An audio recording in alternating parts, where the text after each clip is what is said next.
여기요. 좋아요. 안녕하세요. 백노티즈 라이브 스트리밍에 모두 오신 것을 환영합니다. 정말 기대되네요. 이것이 어떤지 알려주세요. 이건 좀 새로운 설정이에요. 새로운 스튜디오.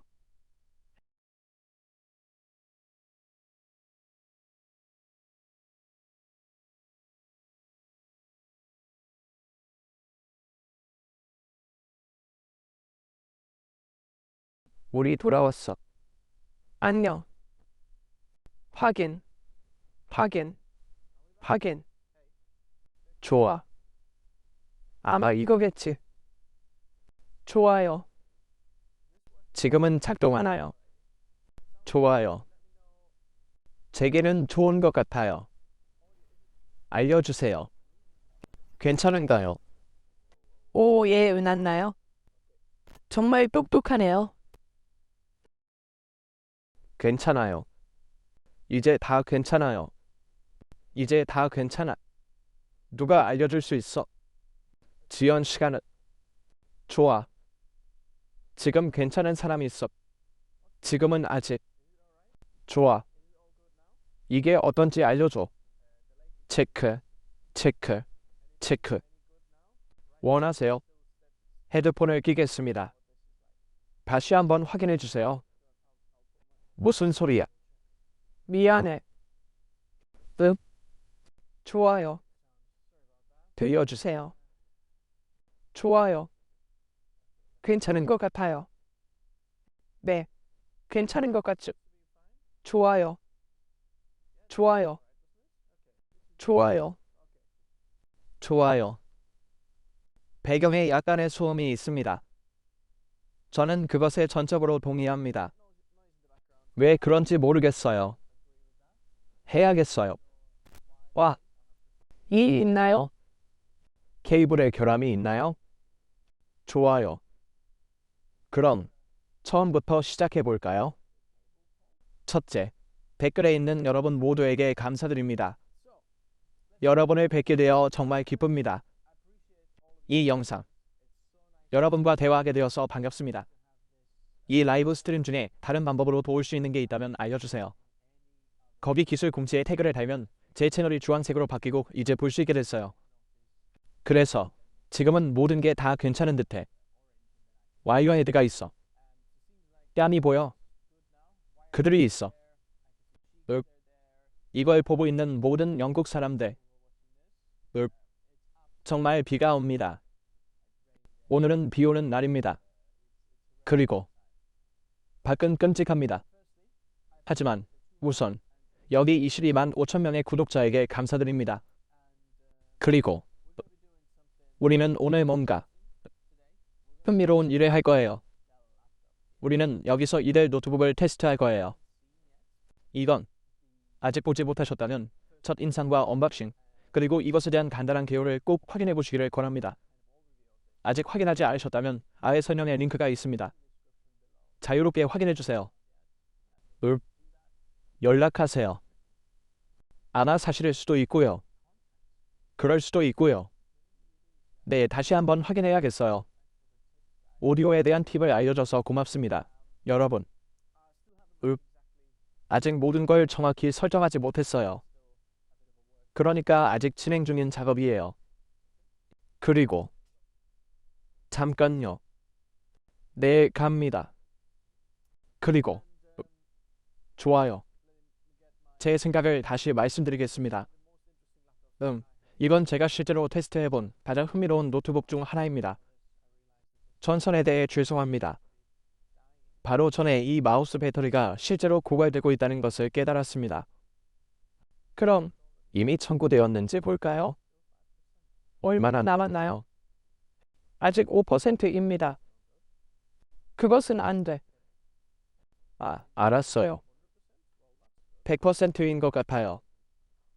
글쎄요. 좋아요. 이제 우리는 여기에 와이어를 넣을 필요가 없습니다.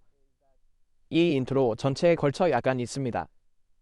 하지만 제가 말하고 싶은 것은 그것이 매우 어렵다는 것입니다.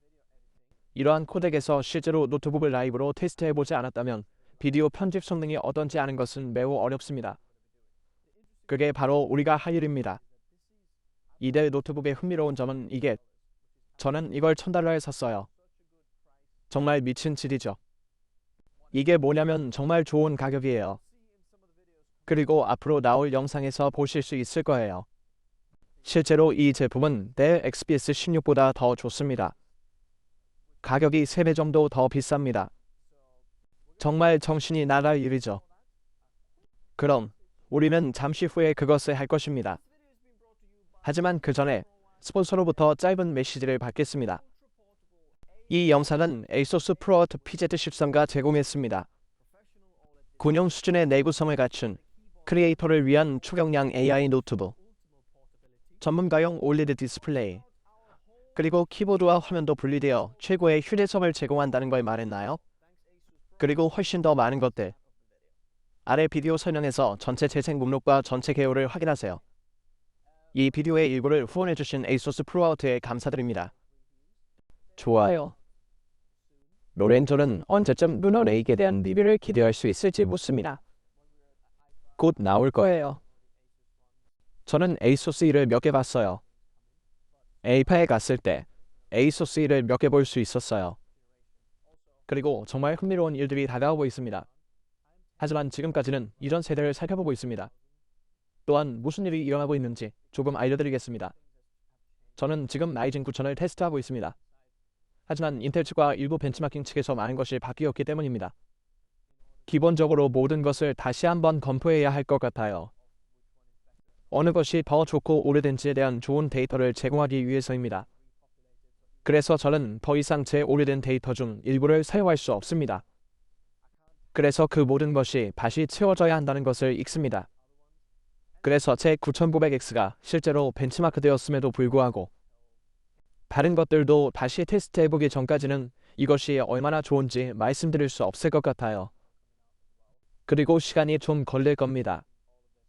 그리고 이제 새로운 인텔을 살펴보겠습니다. 그것은 무엇입니까? 루나 레이크 아시죠? 하지만 그러려면 우리는 이 모든 것을 테스트해야 할 겁니다. 이 제품은 곧 출시됩니다. 하지만 여기서는 이런 일이 벌어지고 있습니다. 저도 그 구석에 소개해주세요. 그러니 다른 질문이 있으면 다시 한번 아래 댓글 섹션에 알려주세요. 하지만 여기 화면에는 이런 일이 일어나고 있습니다. 그래서 여기 작업 관리자가 보입니다. 여기서 먼저 보여드리겠습니다. 그럼 이 작은 노트북의 사양을 살펴보겠습니다. 인텔 코어 울트라 7155H를 탑재했는데 더 이상 새로운 CPU와 같지 않습니다. 다음 세대가 나올 겁니다. 하지만 좋은 점은 새로운 제품이 나오면 가격이 훨씬 더 내려갈 거라는 겁니다. 그리고 정말 환상적이죠. 램을 64GB로 업그레이드했습니다. 원래는 16GB였습니다. 하지만 슬롯이 너무 어두워서 업그레이드하기가 정말 쉽습니다. 아래 비디오 설명에서 비디오를 확인하면 알 수 있을 겁니다. 제가 어떻게 업그레이드했는지 보실 수 있을 겁니다. 매우 쉬웠습니다. 그래서 우리는 WZen 740인 1TB SSD를 가지고 있습니다. 그리고 저는 이 내장 SSD에 대한 모든 벤치마크와 모든 파일을 가지고 있습니다. 아웃 그래픽이 통합되어 있어요. 칩에도 MPU가 있고 모바일 RX 4060 노트북 GPU도 있습니다. 하지만 이건 60W를 공급받습니다. 즉, 좋아요. 이 모든 것을 다 빼버리겠습니다. 그래서 실제로 GPU를 볼 수도 있고 이런 것들도 볼 수 있습니다. GPU는 지금 보시는 것처럼 54를 끌어옵니다. 최대 54이지만 실제로는 60까지 끌어올릴 수 있어서 매우 흥미롭습니다. 그러니까 이걸 여기 어딘가로 옮겨 놓을게요. 좋아요. 어떻게 하면 되나요? 네, 여기에 올려서 볼 수 있게 해볼까요? 글쎄요, 사실 이건 우리가 볼 필요가 없는 거예요. 그래서 우리는 그것이 열접 조절이 되었는지 또는 언제 열접 조절이 되는지 보고 싶습니다. 그리고 우리는 이것을 보고 싶고 우리가 실제로 무엇을 사용하고 있는지 보고 싶습니다. 우리가 GPU, CPU를 사용하고 있습니까? 무엇을 사용하고 있습니까? 좋아요. 그럼 프로젝트 타임라인이 있고 여기에는 다양한 타임라인이 있으며 다양한 영상, 다양한 코덱, 다양한 프레임 속도를 살펴보겠습니다. 이를 통해 프리미어 프로에서 특정한 작업을 어떻게 처리하는지 확인할 수 있습니다. 그럼 이 모든 파임라인을 열어보도록 하죠. 지금 이 영상을 실시간으로 보고 계시다면 어떤 코덱을 사용하고 계신지 혹은 여러분에게 가장 중요한 코덱은 무엇인지 알려주시기 바랍니다. 이제 미디어를 링크할 수 있는지 확인해 보겠습니다. 위치하고 있다. 좋아요. 이제 모든 것이 연결되어야 합니다. 알았어요. 그러니까 이게 우리가 여기서 볼 수 있는 첫 번째 코덱이에요. 그런데 이건 제가 최고 성능 모드로 사용하고 있어요. 플러그를 꽂았고 배터리로 사용하지 않아요. 그리고 나서 우리는 실제로 이 마이들에서 더 나아가 성능을 더 열 수 있습니다. 그러니 파워로 가보겠습니다. 그리고 여기서는 초보 성능을 구현해 보겠습니다. 팬이 조금 더 높이 올라가는 소리가 들립니다. 하지만 적어도 노트북은 이미 매우 따뜻합니다. 하지만 적어도 지금은 최고의 성과를 낼 수 있을 겁니다. 좋아요. 이건 소니 A7 S3 8비트 420 초당 60프레임입니다. 그리고 드롭으로 가보겠습니다. 드롭 프레임과 훌륭한 표시기도 여기에 넣을 겁니다. 그리고 프리미어 프로가 작동하는 방식은 이 비디오 편집 애플리케이션에 익숙하지 않다면 실제로 재생한다는 것입니다. 여기서 볼 수 있듯이 저는 전체로 선택했습니다. 즉, 이 코덱, 이 영상, 파임라인에 있는 무엇이든 모든 영광을 담아 재생하려고 합니다. 알겠습니다. 여기, 이건 초당 60프레임으로 진행됩니다. 8비트 420입니다. 크로마 서브샘플링도 매우 중요한데 일부 크로마 서브샘플링은 CPU에서 가속할 수 있고 일부는 GPU에서 가속할 수 있기 때문입니다. 그러면 하드웨어 가속 재생이 가능한지 알아보겠습니다. 그래서 저는 이쪽에 작업 관리자를 열어두었습니다. 그래서 쉽게 볼 수 있죠. 좋아요. 봐요. 우리는 인텔 GPU나 엔비디아 GPU에서 이걸 재생하고 있어요. 그런데 아직 이 영상을 좋아하시지 않았다면 좋아요 버튼을 눌러주세요. 실제로 차이가 납니다. 엄지척. 고맙겠습니다. 그리고 우리가 다시 거기 갈 수 있는지 봅시다. 아직 구독하지 않으셨다면 계속 구독하세요. 하지만 모두 구독하셨을 거라고 생각합니다. 이제 여기 첫 번째 클립으로 넘어가겠습니다. 스크롤을 해보면 매우 매끄럽다는 것을 알 수 있습니다. 전체 해상도로 재생하고 있습니다. 파임라인에서 재생을 누를 수 있습니다. 정말 잘 작동합니다.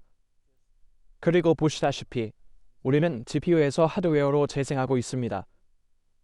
우리는 그 영상을 디코딩하고 있어요. 보시다시피 잠깐만요. 제가 그냥 그렇게 좁은 플러그를 꽂아보겠습니다. 좋아요. 비디오 디코딩을 볼 수 있죠. 이것도 이렇게 표현해 봅시다. GPU가 실제로 하는 일은 이것을 재생하는 것입니다. 여기 위쪽에 있는 조정 레이어에는 몇 가지가 있습니다. 색상 등급 효과처럼. 그래서 좀 더 현실적으로 만들기 위해서요. 사람들이 단순한 영상만 원한다면 클릭하지 않을 테니까요. 아니면 그렇게 편집하는 것과 같은 모든 사람이 약간의 컬러 그레이딩을 가지고 있습니다. 그리고 타임라인을 여기로 옮기면 GPU 가속이 적용된 것을 볼 수 있습니다. 인텔 iGPU가 재생하고 있습니다. 그래서 흥미롭게도 우리는 어떤 지점에서는 일종의 열 조절을 하고 있습니다. 하지만 매우 부드럽습니다. 그러니까 4K, 8비트, 420, 초당 60프레임. 아무런 문제가 없을 겁니다. 컬러 그레이딩을 켜도 매우 부드럽습니다. 매우 즉각적이에요. 저는 문제가 없어요. 다음은 10비트, 초당 24프레임입니다. 그러니까 이건 H2.255입니다. 그리고 이걸 벗을 때는 시작 버튼을 누르죠. 이건 420이기 때문에 H2.255입니다. 또한 iGPU에서 가속화됩니다. 그리고 엔비디아나 AMD GPU CPU가 있다면 그들은 그것을 할 수 없습니다. 이것이 인텔 CPU를 갖는 이점입니다. 여기에서 재생을 볼 수 있습니다. 최대 해상도로 재생하면 매우 매끄럽게 재생됩니다. 색상 등급을 적용하더라도 재생을 누르면 매우 매끄럽게 보입니다. 전혀 문제가 없습니다. 여기에는 엔비디아 스튜디오 드라이버도 있습니다. 그렇습니다. 이제 다음으로 넘어가죠. 그러니까 이건 10비트, 420이 초당 30프레임이에요. 이제 재생 버튼을 누르면 CPU가 갑자기 모든 힘든 작업을 처리하는 모습을 볼 수 있습니다. iGPU는 별로 활동하지 않습니다. 아직도 디코딩을 시도하고 있습니다. 아마 화면에서 본 것과 비슷할 겁니다. 아니면 HDMI로 전송하는 겁니다. 하지만 보시다시피 CPU의 활용도가 훨씬 더 높습니다. 그리고 꽤 더워요. 93도예요. 32W. 떨어진 것 같아. 좋아. 한 프레임. 아무것도 아니야. 매끄럽게 진행하기. 실제로 편집하기에는 꽤 무거운 작업입니다. 420이 초당 30프레임입니다. H264 HD. 하지만 성능에 매우 만족합니다. 정말 따라갈 수 있어요? 전혀 문제 없어요. 색상 등급도 적용합니다. 괜찮아요. 그게 들릴지 모르겠어요. 오디오에서 팬 소리가 들리나요? 이제 더워지네요. 좋아요. 계속해서 나아가죠. 이제 미러리스 카메라 코덱에는 다른 코덱이 있습니다. 그러니까 제가 보여드리는 영상은 이 카메라에서 나온 것입니다. 여기 남겨두세요. 소니 A7S3. 그리고 여기는 전부 내부입니다. 그리고 여기는 그냥 일반적인 H264입니다. 10비트 420이 CPU입니다. 둘 다 실제로 CPU 가속입니다. 보시다시피 CPU는 200% 고정되어 있었습니다. 그리고 나서 50으로 떨어졌습니다. 대략 50에서 60% 정도. 초당 25프레임. 재생 중. 이제 CPU에서 무슨 일이 일어나는지 살펴보겠습니다. 클립을 변경하는 동안 모든 내부에 대한 긴 DOP. 우리가 이렇게 떨어졌다는 걸 봤어. 60에서 20에서 30으로. 보시다시피 저기서 그렇게 재생하고 있었어요. 그리고 지금은 더 낮게요. 시스템에 더 편해요. 그럴 필요 없어요. 프레임을 보세요. 프레임의 조합처럼요. 그것은 그것들을 개별적으로 봅니다. 왜냐하면 모든 프레임이 개별적이기 때문입니다. 인코딩된 아니면 노블했다고 표현하는 게 가장 좋을 듯합니다. 그러니까 문지르면 이건 정말 매끄럽죠. 하지만 반대편으로 가면 긴 조피가 있어요. 이게 어떤 것인지 알 수 있나요? 그러니까 잘라, 잘라, 잘라, 잘라. 재생 버튼을 누를 때 이번에는 그리고 놀기 시작했어요. 프레임이 몇 개 떨어졌어요. 하지만 여전히 완전히 가능해요. 이제 우리는 장치를 절대적으로 고정하고 있습니다. 왜냐하면 우리는 이것을 전체 해상도로 사용하고 있기 때문입니다. 그러면 4K 영상을 재생하려고 합니다. 하지만 편집을 할 때는요. 당신은 4K를 보지 못할 것입니다. 당신은 아마도 그것을 4분의 1 해상도로 놓을 것입니다. 그리고 그 경험은 훨씬 더 좋아질 겁니다. 네. 그들은 팬들의 목소리를 들을 수 있어요. 저는 그것을 볼 수 있어요. 좋아요. 이제 이것이다. 초당 60프레임. 2.6.4에 불과해요. 하지만 4.2.2입니다. 그래서 프레임 속도가 조금 더 높아졌습니다. 이것은 CPU에서 재생됩니다. 그리고 보시다시피 우리의 CPU는 이것을 약 60.50.60W로 재생하려고 합니다. 좀 무거운데요. 보이시나요? 저기 활용도를 보세요. 그리고 컬러 그레이드도 적용할 때요. 하지만 초당 60프레임으로 재생됩니다. 하지만 우리는 열을 조절하고 있습니다. 바라보다. 101도 우와. 우리는 정말 이 녀석을 요리하고 있어. 계속해서 살펴보죠. 그럼 이건 H2.265예요. 4.2.0 GPU. 최소한 그래야 합니다. 살펴보죠. 그들은 아직도 인텔 iGPU를 사용해서 재생하고 있어요. 괜찮아요. iGPU는 엔비디아보다 코덱 옵션이 더 많기 때문입니다. 4060. 그러니까 저걸 보세요. 우리 GPU는 약 45W를 소모하고 있어요. 이것을 재생할 때 어서요. 초당 50프레임 정도일 것 같아요. 매우 좋아 보이네요. 이제 흥미로운 점이 하나 있습니다. 이것은 캐논 R5입니다. H2.265. 초당 60프레임. 10비트 4.2.2. 이건 실제로 편집하기에 딱 맞는 코덱이에요. 재생. 그리고 엔비디아나 AMD 장치만 있다면요. 이는 불가능합니다. 스레드리퍼 64코어라도 10,000원짜리 CPU도 재생이 안 될 거야. 인텔 iGPU가 달린 이 노트북처럼. 그럼 재생을 눌러보자. 여기 iGPU를 보시나요? 이것을 재생하는데 100% 활용되었습니다. 좋아요.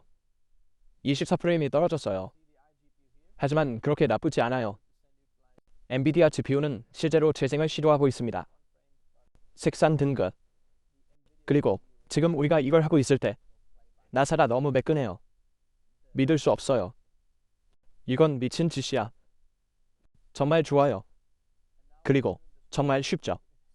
그리고 iGPU에서 재생되는 걸 볼 수 있죠. 이건 버터처럼 매끈해요. 가장 매끈한 것 같아요. 왜냐하면 GPU에서 활용하거나 가속할 수 있기 때문입니다. 이제 이걸 보세요. 내가 램이 1632GB밖에 없다면요. 여기서 사용된 램을 보세요. 43GB가 사용되었어요. 그러니까 크리에이터로서 비디오 편집을 한다면 32GB 이상을 주세요. 당신이 받아야 할 최소한입니다. 실제로 약간의 여유를 두기 위해서입니다. 내 면에서요. 지금은 좀 더 무거운 코덱이에요. 그래서 무슨 일이 일어날지 궁금해요. 재생을 누르면요. 이 작업은 CPU에서만 가속되어야 합니다. CPU는 100% 활용됩니다. 130W, 150W 끌어당김. 오 세상에. CPU 패키지 84W를 밀어내고 있어요. 85W. 이걸 재생하려면 하지만 흥미롭게도 우리는 프레임을 하나도 떨어뜨리지 않습니다. 이것은 캐논 C200입니다. 나이거스 CPU 사용률을 살펴보세요. 100% 맞아요. 당신이 가진 모든 힘, 그것이 재생되고 있어요.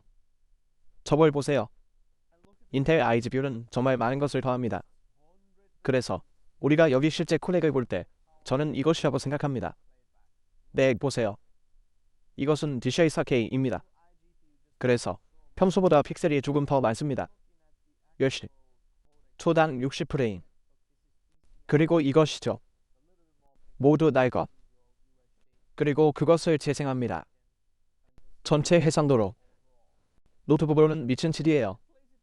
당신은 생각하고 있죠. 오 세상에. 이게 어떻게 가능한 거야? 다시 말해서 램 용량 때문에. 그리고 iGPU. 이 코덱은 특히 iGPU에서 가속되지 않았습니다. 이건 빨간색이야. 4K RAW. 그리고 보통 꽤 쉬운 코덱이야. 2. 편집하다. 재생을 누르세요. 아주 괜찮아요. 재생합니다. 괜찮아요. 그리고 비디오 GPU. 보시다시피요. 정말 좋은 평가를 받고 있다. 거기에 손. 전혀 문제 없어요. 빨간색을 생각하고 있다면요. 4K RAW. 그리고 와이어 헤드가 옳습니다. 인텔 iGPU가 추가됩니다. 엄청난 도움. 비디오 편집이요. 지금 이건 초단 20프레임 이하입니다. 그리고 여기가 그곳입니다. 나는 이곳을 기대하고 있을 거야. 절대적으로. 꿈을 떨어뜨리세요. 본 적이 없어. 어떤 기계도. 재생해. 이거. 초당 120프레임. 상관없어. 아무리 강력해도. 이건. 나는 그것을 믿는다. 프리미어 프로. 해즈. 사실. 한번 살펴보죠. 4분의 1 해상도라면요. 아직도 보이네요. 7개 프레임이 삭제되었습니다. 화면 패널. 사실 그렇습니다. 100 그리고 그렇죠. 120Hz, 144Hz. 지금은 잊어버렸네요. 120Hz. 그래요. 하지만 본 적이 없어요. 재생해보세요. 이렇게요. 이건 항상 약간 끊기죠. 완전히 해결해 봅시다. 가능합니다. 가능합니다. 편집할 수 있습니다. 하지만 120프레임을 모두 재생할 수 있을 거라고 기대하지 마세요. 프리미어 프로가 그것을 실제로 밀어붙일 수 있다고 생각하지 않습니다. 그들이 프로그램한 방식 때문에 제한이 생길 겁니다. OK 레드로 싶으시면 살펴보죠. 5개의 프레임만 삭제되었습니다. 그리고 엔비디아 GPU가 그것을 재생하고 있습니다. 또는 재생하는 것을 돕고 있습니다. 저걸 보세요. 잘. 노트북 표면은 매우 뜨겁습니다. 열 조절을 하고 있지만 빨간색 5K 원시 영상만 재생되는데 이건 미친 짓입니다. 빨간색 6K.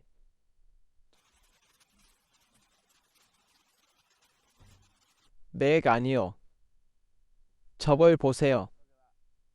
이 게임을 재생하는 동안 프레임이 지속적으로 끊어집니다. 엔비디아 GPU는 확실히 확정되었습니다. 보세요.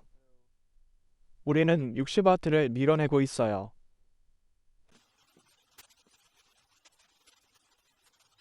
네, 알겠습니다. 6K는 좀 그렇네요.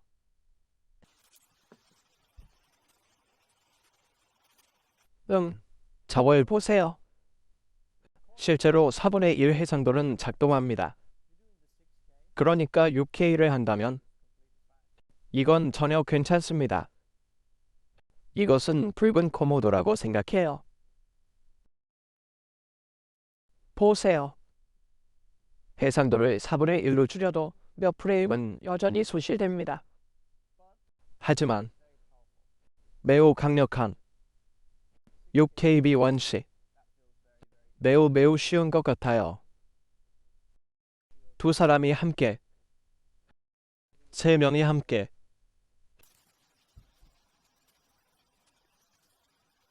우리는 약 34GB 정도를 더 선호합니다. 하지만 좋은 일을 해요. 잘. 프레임 몇 개가 떨어졌습니다. 프레임이 떨어지는 이유는 무엇인가요?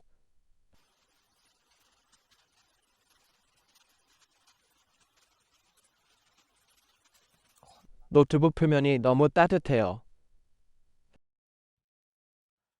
좋아. 다음으로 넘어가자. 에게. 캐논 OK. 죄송합니다. R5 8K.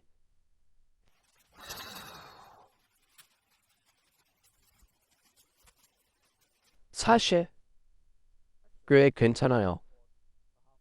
해상도가 절반입니다. 시글은 100% 활용됩니다.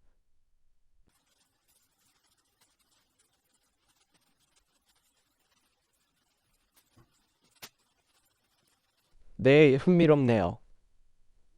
빨간색 8K 재생 버튼을 눌러보세요. 잠깐만요. 전체 해상도를 알려주세요. 우선 없이 해보자. 색상 등급 아니요. 변목 현상은 뭐에? 아마 지표일 거예요.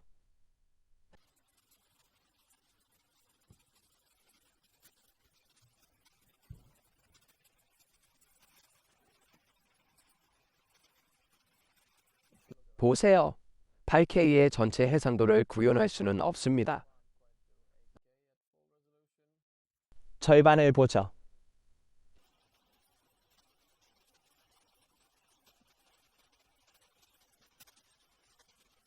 이게 효과가 있는 걸 보세요. 그리고 해상도가 절반으로 줄어서 색상 등급을 적용하더라도 놀라울 정도로 부드럽습니다. 재생 버튼을 누르다니 이건 미친 짓이야. 프레임이 몇 개 삭제되었다고 하지만 그건 시작에 불과하고 더 이상 프레임을 추가하지 않을 테니 괜찮아 보입니다. 이제 12KBRAW가 있습니다. 그런데 궁금한 점이 있으시다면 라이브 스트리밍에 참여하신 분들은 환영합니다. 다시 질문을 남겨주세요. 당신이 기대하거나 기대하는 가장 흥미로운 기술은 무엇입니까? forward to. 이것은 4분의 1 해상도의 컬러 등급을 적용한 12KBRAW입니다. 아니요. 확실히 움직이지 않아요. 아니요.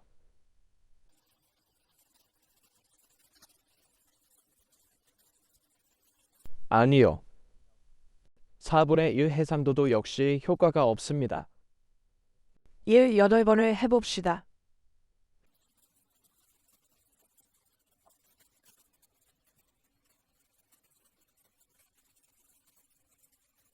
그러니까 사실은 그렇지 않아요. 12K는 간접할 수 없습니다. 하지만 아직 끝나지 않았습니다. 이제 실제로 데빈시 리졸브로 갈 것입니다. 데빈시 리졸브 재생을 열어보겠습니다. 그리고 그것을 시도해보세요.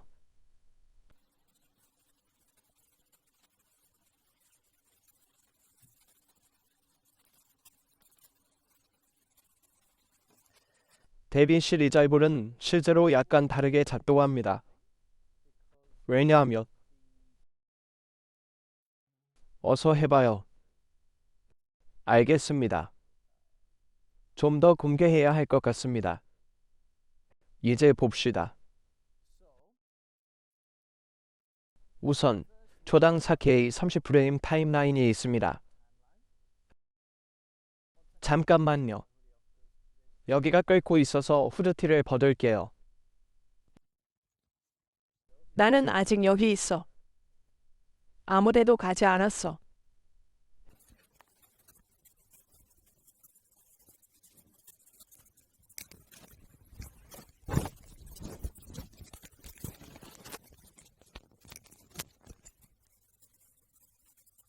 좋아요. 살펴보죠. 환영합니다. 약간의 누드 장면.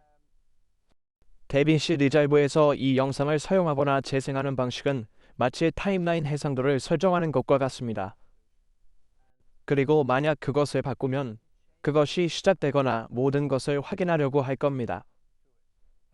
그러니까 제 말은 우리가 가면 조금은 여기요. 더 작게 만들 거예요. 좋아요. 이제 갑니다.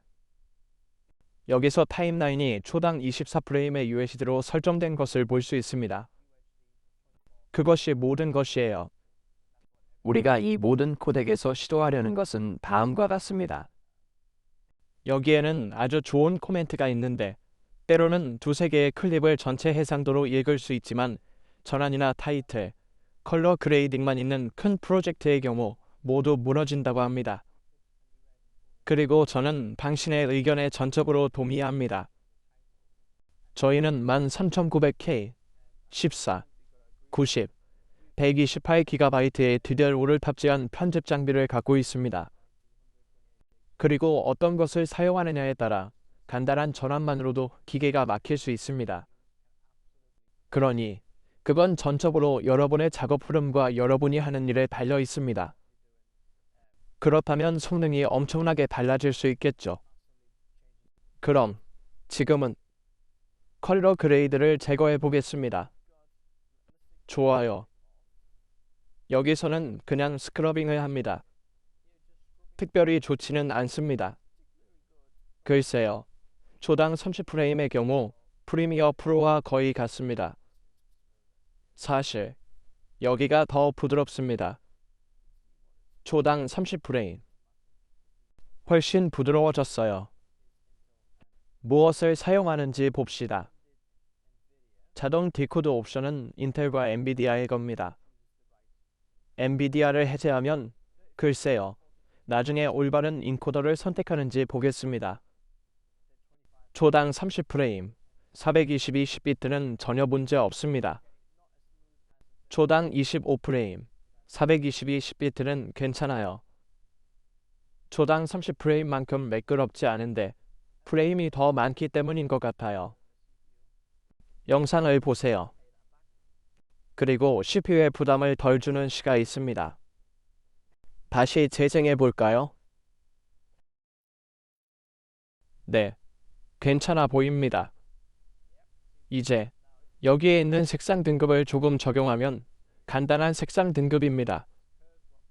곡선, 나트1, 나트2, 노이즈 방향, 노이즈 감소가 있습니다. 그러면 이제 엔비디아 GPU를 살펴보겠습니다.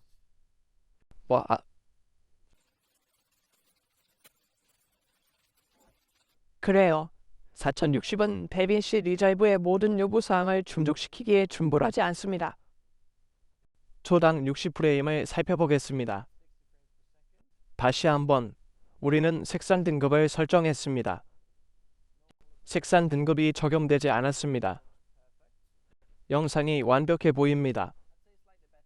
프리미어 프로보다 성능이 약간 더 좋다고 말할 수 있겠습니다. 422 10비트는 전혀 움직이지 않습니다. 조금 끊기는 느낌이네요. 프레임 속도가 2배여야 하는데도요. Frame rate.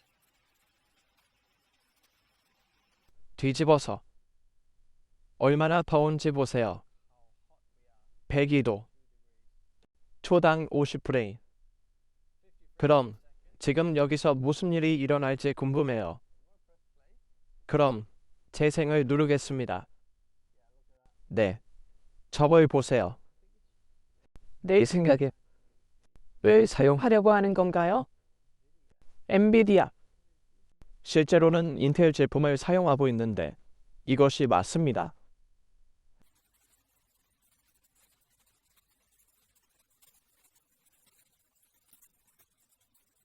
흥미로운. 저는 그것이 지금보다 좀 더 나쁠 것이라고 예상했습니다.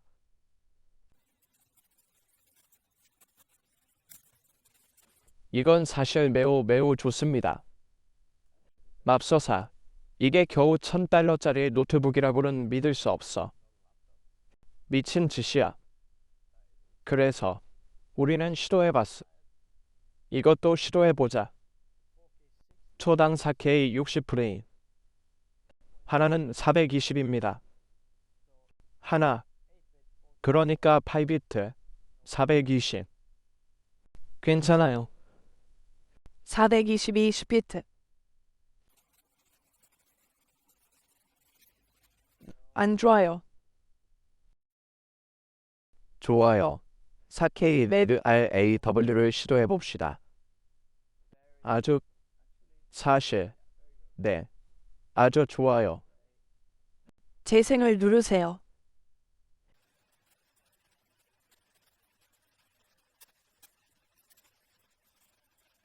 괜찮아요. 문제없어. 4K 레드로 문제없을 거라고 말하고 싶어. UKB 원시 데이터는 어디에 있나요? 아, 여기서 무슨 일이 일어나고 있는 거야?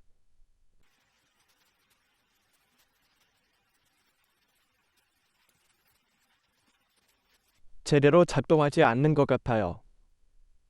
그렇죠. UKB RAW는 꽤 간단할 겁니다. 우리는 컬러 그레이드를 적용했습니다. 그러면 GPU가 100%까지 향상되는 것을 볼 수 있습니다.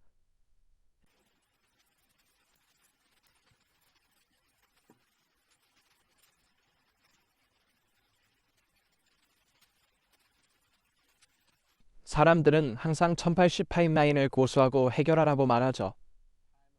그렇죠. 좋은 팁이에요. 우리가 무엇을 해야 할지 모르겠어요. 하지만 이 기기를 최대한 활용하고 프리미어 프로와 비교해 보려고 해요. 저는 BRAW6KB가 프리미어 프로에서 조금 더 부드럽다고 말하고 싶습니다.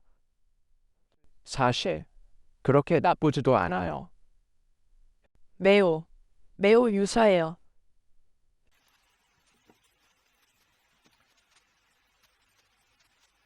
8K red raw. No color. 코딩 또는 색상 등급. 색상 구분. 색상 등급 없음. 는 이건 CPU에 엄청 부담이 돼요? 알겠어요. 나무 편집 8K. 그리고 기억하세요. 4K에서 8K로 플레이하고 있어요. 그럼 그것은 무엇인가요? 해상도가 절반입니다. 아니요. 설마. R5 8K. 하지만 이건 캐논 1C 자료입니다. 지금은 초당 60프레임입니다. 여기 메타데이터는 어디에 있나요? 오, 예. 그럼 여기서 볼 수 있죠.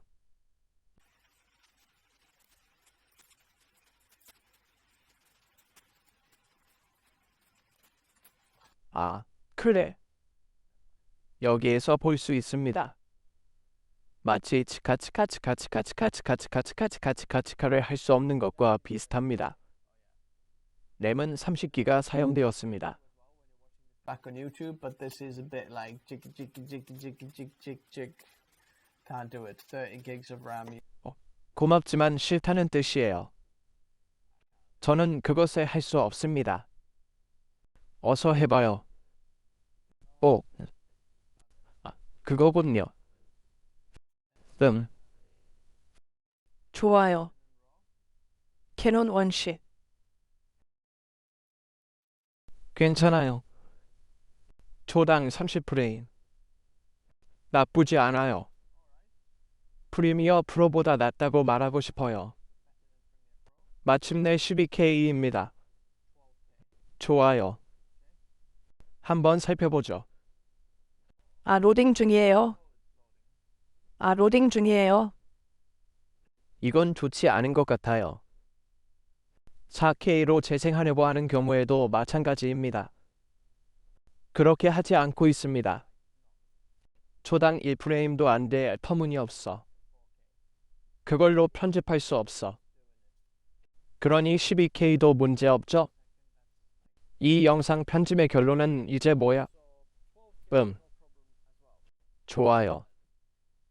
여기의 온도도 살펴보죠. 거기로 가자. 보시다시피 104도에 도달했습니다. CPU 패키지는 94W를 소모했습니다. 미친 짓이에요. 전체 시스템 전력은 154. GPU는 60W 조금 넘게 소모됩니다. 좋죠. 와이어 헤드는 8K 편집을 하려면 사용 가능한 속도로 완전히 렌더링하려면 최소 4900K의 256GB 듀얼 24GB GPU 장비가 필요할 것 같다고 말합니다. 상황에 따라 다릅니다. 256GB 듀얼. 아니요. 제 생각엔 당신이 할 수 있다고 생각해요. 데스크탑으로 가면 4900K가 실제로 8K를 아주 잘 재생할 수 있다고 생각해요. 그리고 예를 들어 라이진으로 가면 9950X가 될 거예요. 다시 말해서 8K로 촬영할 수 있을 만큼 강력한 성능을 갖췄습니다. 8K GPU 온도 맥스는 88과 감소, 그리고 보통 74인데 이건 나쁘지 않은 수준이에요. 하지만 GPU가 CPU도 가열하는 것 같아요. 하지만 $1000면 성능에 대해 불평할 수 없어요. 성능이 미친 짓이에요. 그리고 보시다시피 램 업그레이드를 강력히 추천합니다. 왜냐하면 그것이 편집 성능에 영향을 미치는 가장 큰 것 중 하나이기 때문입니다. 이제 이 노트북을 확인해 보시고 제가 이 노트북에 대해 알려드린 내용을 살펴보세요. 그럼 아래 설명의 링크를 확인해 보세요.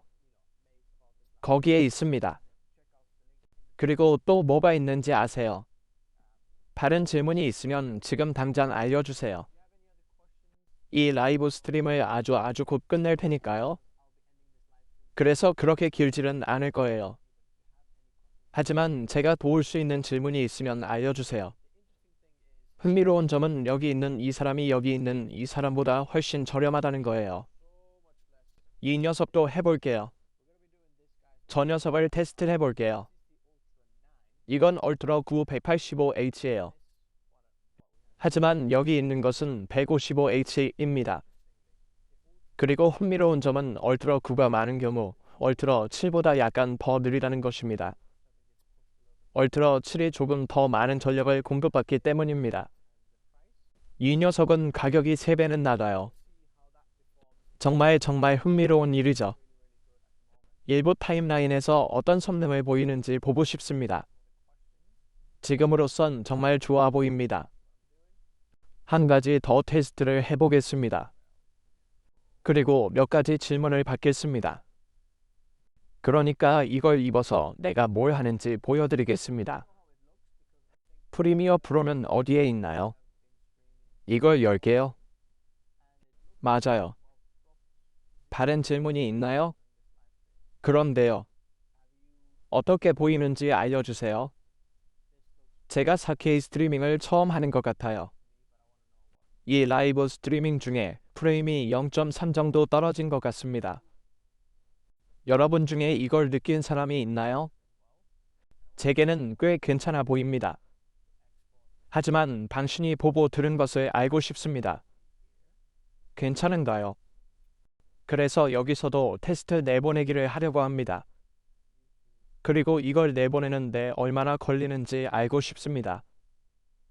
그러면 설정은 여기에 있을 겁니다. 유튜브 4K 좋아요.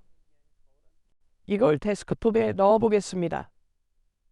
미디어 인코더를 보냅니다. 인텔은 루나 레이크가 언제 나올지 알고 있나요? 그리고 라이즌 9000. 어떤 것을 선택하시겠습니까? 라이즌 9000 또는 인텔. 제작자로서 만약 여러분이 이 영상을 보고 있다면 꼭 알고 싶습니다. 그럼 이걸 닫아 봅시다. 이제 이걸 놓아주면 무슨 일이 일어나는지 봅시다. 네, 실제로 여기서는 GPU를 모두 활용하고 있습니다. 100% 4060이 활용되었습니다. CPU는 그렇지 않습니다. 인텔 아이즈표도 그렇지 않습니다. 하지만 38번 정도면 가능할 듯합니다. 이건 특별히 정확하지 않은데 타임라인의 절반에만 컬러 그레이드를 적용했기 때문입니다. 그리고 나머지 절반은 컬러 그레이드를 적용하지 않았습니다. 그래서 와이어헤드가 말하길 당신은 이 라인들이 프로보다는 소비자를 더 겨냥한다고 생각합니까? 아니면 당신의 의견으로는 프로슈머 수준에 있다고 생각합니까? 이 선들은 무슨 뜻이에요? 이런 영감을 주는 제품과 엑스피스 제품을 비교해 보시는 게 어떠신가요? 그리고 저는 델리 엑스피스 라인이 크리에이터 하이엔드, 즉 그들의 플래그십 크리에이터 노트북과 같다고 말하고 있다고 생각합니다. 맞아요. 항상 그래왔어요.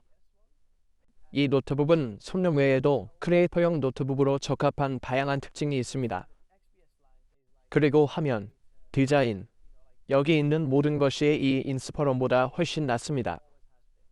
인스퍼런, 제 생각에는요. 하지만 인스퍼런은 가성비가 가장 좋은 제품 중 하나입니다. 그러니 모든 것을 해낼 수 있는 저렴한 제품을 원한다면 전체 비디오를 기다리면 XPS와 이 제품을 비교하게 되는데 그러면 인스퍼런이 성능 면에서 정말 인상적이라는 것을 알게 될 겁니다. 두 제품을 정면으로 마주보게 하세요. 특히 이런 경우에요. 알겠습니다. 모든 걸 말하고 싶지 않아요. 그러면 여러분은 절대로 제 영상을 보고 싶어 하지 않을 테니까요. 하지만 꼭 보셔야 합니다. 인텔과 엔비디아 콤보는 제 작업에 필수입니다. 물론이죠. 인스퍼런 9. 저는 이게 하위의 크리에이터 라이트 노트북과 같다고 생각합니다. 이건 16 플러스입니다. 2인 1과 16인 1이 있습니다. 하지만 저는 이것이 최고 중 하나라고 생각했습니다. 전용 GPU와 매우 좋은 CPU가 있고 램과 보존 이 슬롯을 업그레이드 할 수 있기 때문입니다. 하지만 $1000 정도면 미친 짓이죠. 이제 여기 렌더링은 꽤 오래 갈 듯합니다. CPU 패키지는 매우 뜨겁습니다. 이걸 보세요. CPU 패키지는 약 30W만 소모합니다. 전체 시스템 전력은 104W입니다. 좋아요. 그럼 우리는 CPU에 약 25W만 공급하고 있습니다. 하지만 CPU 온도를 보세요. 90도 열적으로 스러플링이 되는데 왜냐하면 그들이 공유하고 있기 때문입니다. 아마도 방열판 때문일 겁니다. 엔비디아 GPU는 60W를 소모하거든요. 하지만 CPU에 20W 전력만 공급해도 왜 CPU 온도가 102도가 될까요? 미친 짓이에요. 또 다른 작은 특징은 XPS가 4070을 가지고 있고 이 인스파이리아는 4060을 가지고 있다는 것입니다. 그리고 4060은 실제로 그 안에서 4070보다 선명히 뛰어납니다. 믿지 못하시다면 영상을 기다려보세요. 그러면 퀄컴에 대해 어떻게 생각하시나요? 인텔을 사는 게 어떨까? 그래서 퀄컴은 정말 흥미로운 기업이라고 생각합니다. 제가 지금 테스트하고 있는 건 이거예요. 전체 화면으로 보겠습니다. 이 영상의 스폰서는 ASUS ProOut입니다. 그래서 그들은 여러분이 많이 보게 될 채널에 대한 광고 스팟을 후원했습니다. 하지만 저는 이것을 테스트하고 있고 사실 이것은 매우 흥미로운 장치입니다. 저는 퀄컴이 윈도우즈, 노트북, 윈도우즈 플랫폼에 일어난 최고의 일 중 하나라고 생각합니다. 왜냐하면 그것은 AMD와 인텔을 이전에 없었던 완전히 새로운 방향으로 밀어붙였기 때문입니다. 하지만 이전에 그들은 노트북에서 얼마나 많은 전력을 얻을 수 있는지에 대해서만 밀어붙였습니다. 이전에는 보지 못했던 배터리 수명도 중요해졌습니다. 내일 나올 영상을 시청해보세요. 그리고 저는 매우 흥미로운 또 다른 프로아우트 노트북을 가지고 있는데 실제로 인텔을 사용합니다. 알겠어요. 제가 너무 많은 걸 밝히는 거 아니겠어요? 매우 흥미롭습니다. 저는 퀄컴이 매우 흥미롭다고 생각합니다. 러렌조 코어서 뮤직은 엔드코트, 지금은 음악용으로 9700K를 사용하고 있어요. 5.2GHz 올코어 OC예요. 엔드코트 따고 말합니다. 잘 돌아가고 있지만 언제 업그레이드 하는 게 좋을까? 저는 심지어 맥 스튜디오나 28코어의 중고 2019 맥 프로를 사는 것도 생각하고 있습니다. 이제 무엇을 위해 하는지, 어떤 프로그램을 사용하는지에 따라 달라집니다. 당신의 음악 제작을 위해서요. 제가 몇 가지 생각이 있거든요. 맥 프로는 가격이 엄청나게 비싸고 돈 낭비입니다. 동시에 특정 플러그인과 프로그램은 그것을 사용해야 합니다. 그리고 맥 스튜디오를 사용한다면 지금은 고쳐졌을지도 모릅니다. 하지만 얼마 전에 조사를 했을 때 일부 음악 제작 스튜디오는 맥 스튜디오가 더 강력함에도 불구하고 맥 스튜디오 대신 맥 프로를 사용하고 있었습니다. 하지만 프로젝트가 저장되는 방식 때문에 맥 스튜디오에서 열거나 그런 방식으로 변환할 수 없습니다. 그래서 그들은 맥 프로를 사용하는 것입니다. 당신은 큐베이스를 사용하고 있습니다. 그것은 윈도우즈에서도 사용할 수 있어야 합니다. 그리고 저는 윈도우즈가 더 나은 가성비를 제공한다고 생각합니다. 꼭 말해야겠어요. 동시에 맥 스튜디오는 플러그 앤 플레이에 가깝습니다. 이제 2GHz 올코어 OC가 있는 9700K를 가지고 있으니 윈도우즈 사용자인 듯합니다. 그것은 당신이 무엇을 하는지 알고 있다는 것을 보여줍니다. 아마도 윈도우 기기를 선택해야 할 겁니다. 제 생각엔 이제 15세대 혹은 요즘은 코어 얼트라 200이라고 부르는 제품이 나올 때까지 기다려보세요. 200. 뭐든. 인텔의 명명법도 좀 헷갈리네요. 하지만 그러면 성능 중 일부를 볼 수 있을 겁니다. 인텔이 와트당 성능을 다시 가져올 것이기 때문에 매우 흥미로울 거라고 생각합니다. 지금까지 본 것이 바로 그것입니다. 그래서 흥미로울 것 같아요. 비교. 와이어헤드는 프리시전 9과 비교할 가능성이 있다고 말합니다. 인스파이리안을 프리시전 9과 비교하는 거죠. 프리시전 9은? 글쎄요. 방신과 함께 살펴보죠. 와이어헤드는 업그레이드된 램과 내장 하드드라이브 6K를 탑재한 2017년형 iMac 5K를 재생산한다고 말합니다. 품차이요. 네. 제가 하나 만들었어요. 잘하셨어요. 그래서 로렌조는 인텔이나 AMD 중 어느 것을 선택하겠느냐고 묻습니다. 음악의 경우 단일 코어, 스코어가 더 중요하기 때문입니다. 저는 애플 생태계 전체에 속해 있기 때문에 맥을 선택하려고 생각했습니다. 이제 그것이 당신에게 전체 게임을 바꿀 수도 있습니다. 이미 아이패드가 있고 맥북인 노트북이 있고 아이폰이 있다면 맥이 실제로 의미가 있을 수 있습니다. 왜냐하면 스튜디오에 있다면 큐베이스에서 무엇을 하고 있는지 정확히 모르겠습니다. 그냥 녹음하고 있습니까? 믹싱하고 있습니까? 큐베이스에서 뭐 하고 있어? 궁금해. 저는 궁금합니다. 당신에게는 더 쉬울지도 몰라요. 궁금해요. 아이패드, 맥북이 있는지 궁금해요. 아이패드, 맥북이 있는지 궁금해요. 아이패드, 맥북이 있는지 궁금해요. 그러니까 그럴 것 같군요. VST를 사용하여 오케스트라 작곡을 해보세요. 저는 사실 맥을 추천할 것 같아요. 나머지 모든 것이 거기에 있기 때문에 여러분이 그렇게 하는 게 정말 쉬울 거예요. 그리고 그냥 플러그 앤 플레이 방식이에요. 바로 사용할 수 있어요. 그리고 거기서 제한 요소가 되는 유일한 것은 램과 스토리지에 많은 비용을 지불해야 한다는 거예요. 스토리지는 제 말이 무슨 뜻인지 아시겠죠? 외장형 스토리지를 구매하는 걸 강력히 추천합니다. 외장형 스토리지 솔루션에 대한 제 영상 몇 개를 보세요. 하지만 맥 스튜디오는 매우 흥미로울 수 있어요. 제 생각에는 지금은 M2용 맥 스튜디오만 있으니까요. 그들이 가지고 있는 최신 버전이에요. 새로 고침해야 할 것 같아요. 10월에 새로운 애플 기기가 출시될 거라고 들었어요. 그러니 아마 그걸 기다리세요. 무언가를 사려고 생각 중이라면 홀리데이 시즌 내내 기다리세요.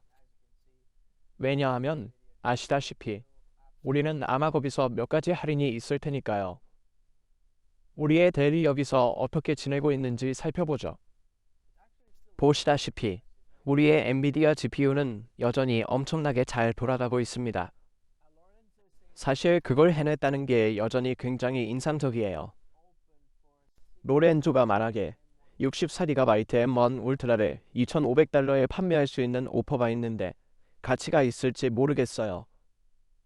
제 생각엔 좋아요. 업그레이드된 램입니다. 그럼 업그레이드 가치는 얼마입니까? $400인가요? 그럼 $50가 됩니다. $54라고 합시다. $5,500 그럼 가격이 절반 정도입니다. 하지만 M1 얼트라는 그렇게 좋지 않은 점이 몇 가지 있었습니다. 제 생각에는 그냥 조금만 기다리라고 말하고 싶어요.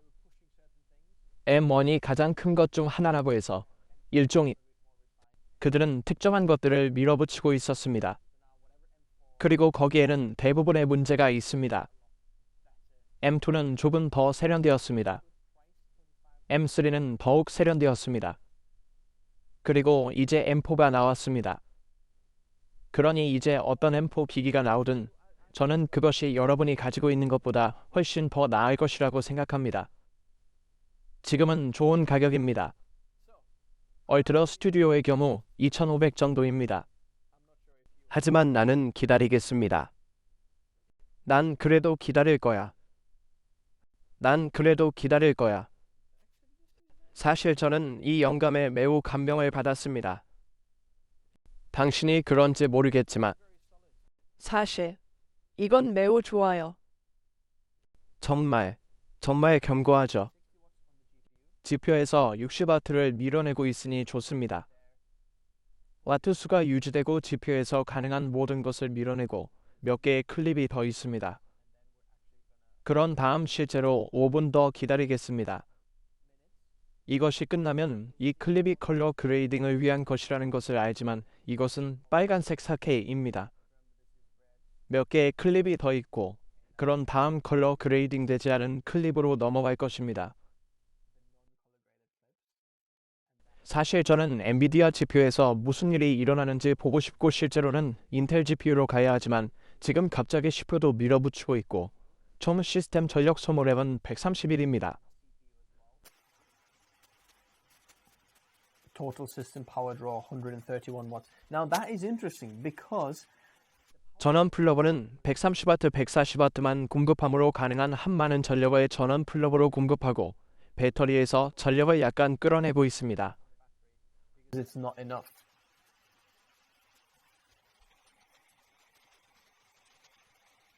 지금은 5K를 테스트하고 있습니다. 몇 가지 질문이 더 있습니다. 나홀이 말하고 있는 것은 노트북 성능이 현재 또는 미래의 데스크탑 PC만큼 좋을 수 있다고 생각하십니까? 아니요. 확실히 그렇지 않습니다. 저는 공평합니다. 저는 데스크탑을 강력히 믿습니다. 왜냐하면 우리가 편집하려고 시도한 것을 보았기 때문입니다. 당신이 채널에 최근 업로드된 것을 알고 있다면 업로드를 본 적이 있는지 잘 모르겠습니다. 우리는 독일에서 알파에 갔고 우리는 시도했습니다. 아니요. 그렇지 않습니다. Well, not up. 하지만 문 앞에 누군가 있어서 가야 할 것 같아요. 시청해 주셔서 감사합니다. 곧 뵙겠습니다. 안녕히 계세요.